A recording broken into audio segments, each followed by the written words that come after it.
I've played Highguard. I played Highguard. I still only played the tutorial. Oh, really? So you were I didn't not have a chance deep at to all. play anything over the last 2 days. I mean, go ahead, Cheapy. I was going to say the most interesting thing about Highguard is not like the game, right? It's the whole way that the game was launched and just like the current landscape of launching a game and like how like your marketing campaign can just completely backfire and like unexpectedly. Like you think you have like a great marketing campaign and like everything goes wrong, and like this like the gaming environment and the community is so toxic, almost like hoping for games to fail. Like that's to me like the most interesting. Like the game itself is like fine, and like I don't think it's gonna be the next hot shit or anything, but like to me the most interesting thing is how people reacted to it when it was revealed at the Game Awards, and like talked hella shit about it on YouTube, because like the plan was to like show it on the Game Awards and then be quiet for a month, and then like 3 days before the game launches invite streamers to an event and have them, you know, talk about it on social media like right before the game launches. And how that whole thing, like immediately the game had like the stink of failure on it, from basically because the audience of, I think it's going to make other game publishers question revealing their games on the Game Awards, because like the audience is so sweaty, toxic. I don't know like what the right I think a part of the problem with is what you just said, is that they showed it at the Game Awards and then didn't say anything else about it for a month. And when you're making a live service game, especially, the biggest thing that you need to do is show how communicative you are with your audience. Okay, so I hear that. I hear that. If there's chatter on the internet and people are saying, you know, they showed this thing at the Game Awards and we haven't seen anything of it since, that would make me sort of nervous about how this game is going to be as a live service game if they're not even able to maintain communication after they But it was so negative. It was so like overwhelmingly negative, the response to it. It's like they were probably stunned, first of all. Like they were probably actually like, I don't know if they were planning on doing something, and then like the response was so negative that it shocked them. You don't know. I thought I read that the plan was, I thought, to like stealth launch it like Apex Legends, but then they were approached with this opportunity to be on the Game Awards, and so they agreed to that, but then obviously at no charge, even like Jeff just like offered, because I guess they didn't have like a good closer. Correct. And then they did not have a marketing plan for that month up because it was supposed to be a stealth launch. Oy, oy, oy.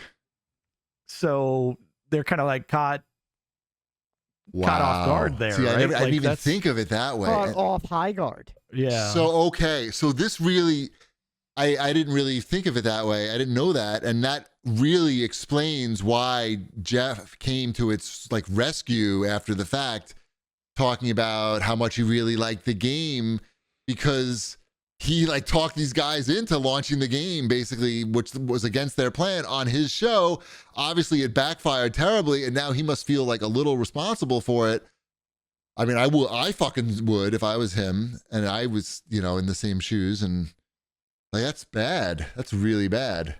And who's to say, like, they stealth launched that thing, it's not going to have any stench on it. Yeah, it wouldn't have the stench on it coming out, right? And then you stealth launch it and you say, oh, this, like, people that are involved with Titanfall and Apex Legends made this. Yeah, there's horses. You can go fast and jump on things, and it's different. It has some good ideas. Highguard, just from playing the tutorial, I could see the good ideas. I love that we're gonna get the full rundown from the guy who didn't make it past the tutorial. The guy that did not play against other people and then uninstalled it. Well, that's what I heard. I heard that that's sort of where it falters, is the playing against other people. That's all it is. Isn't that much fun, and that's kind of the problem. Sure. So I've played a little bit of this. I've played maybe 5-6 matches. That's a lot. Dashiell's played maybe 12 matches. probably about double the number of matches. He's enjoying it. Like, he's been on teams that have won, and he's planting the bombs, and he's calling out the big, getting the sword breaker. Isn't that what it's called? They keep telling me about it. The sword breaker, the sword breaker, sword breaker, sword breaker, sword breaker. No, shield breaker. Shield breaker. See, I can't even. You fucked it up. I forgot the name of this game as I walked upstairs from playing it last night. I'm like, what did I just play? What was the name of that game? It has high in the title, so it's easy to remember. Right. But yeah, the shield breaker. Sorry, because you use the sword. It's a sword. Right. That breaks the shields. But actually, it just calls a battering ram truck to come, and then that it's breaks the shield. It's a flag that you pick up and you take somewhere so that the shields drop with a big battering ram truck, which is cool. But like, I like that. Useless. It's not doing anything. Right? You can jump on it. No, it like builds tension because it like has to like hit the shield like 3 times, and then that's when their base shield drops down and you like rush in, or if you're sitting there in quotes. It's only 3v3 though, right? It's 3v3. The crossplay is currently not working, or at least wasn't when we were playing. So even though both Ashley and I were playing, we couldn't play together. So we were just playing individually on 2 different screens on 2 different games. Right. Nice. It's only 20 gigs. That's in their favor. As we talked about last episode, like, if you have this side game over here that maybe you want to dabble in, it's only 20 gigs. Right. That seems okay. They give you the first battle pass for free. I was gonna say, I noticed that the first battle pass was free. I like that. You noticed it's not called that. It's the war chest. I remember the name of this thing. Okay. The war chest. He's like unlocking things in that. I can't do crap in this game. Like, I turn around a corner, I get shot like 3 times, and then I'm like, all right, well, I remember why I don't like capturing objective A and objective B and defending objective A and objective B. What I don't understand is, like, the existing games out there, if they wanted to do this, like the established games, they could just add this mode. They could just add this mode. Yeah. Right? Like sure, like, it like splinters their user groups, and Fortnite went through that with all the different like modes they added, but they could just make this mode in Fortnite, and it, by the way, not particularly interesting. Like, they're trying to like add looting to like Overwatch, basically. Yeah. I mean, it's not a great fit. I don't know. It didn't spark my joy. Let's put it this way. I think it's okay, because it's not like it is. I found it kind of fun to like, oh, I only have this amount of time to like run out and find these chests, and like there's other people from the other teams trying to find the chests in that time, but you're not like running into them that much. Right. And then you're gathering all this crap, and you're like, I don't know. Give me 17 armors. I don't understand what's going on here. Right. And that part's all right. Like, the different little bits of it, but then like it just drags on for a little while. Like, unless one team just completely dominates the other, it's like, oh, well, we held them off a little bit. I guess we'll just limp along for a little while longer.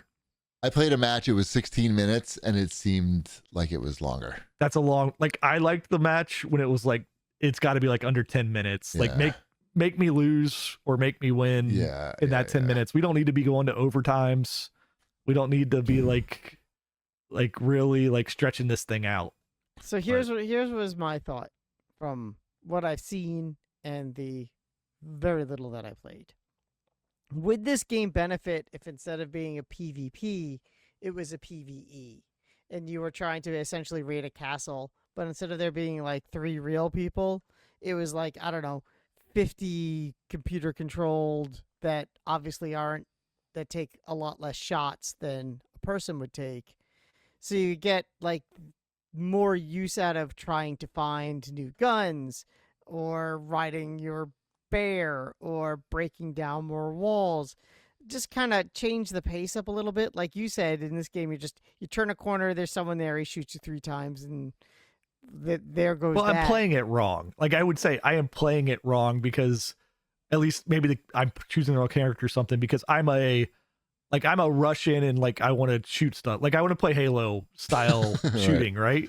Like, in this game, like my son does much better at it, because he's more of a like, I'm gonna sit here and snipe people, or like move slowly, and I'm like, no, I want to be running at all times. I want to be like shooting stuff.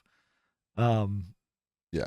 I think they have a game here. It's sure, but is it going to compete with even like?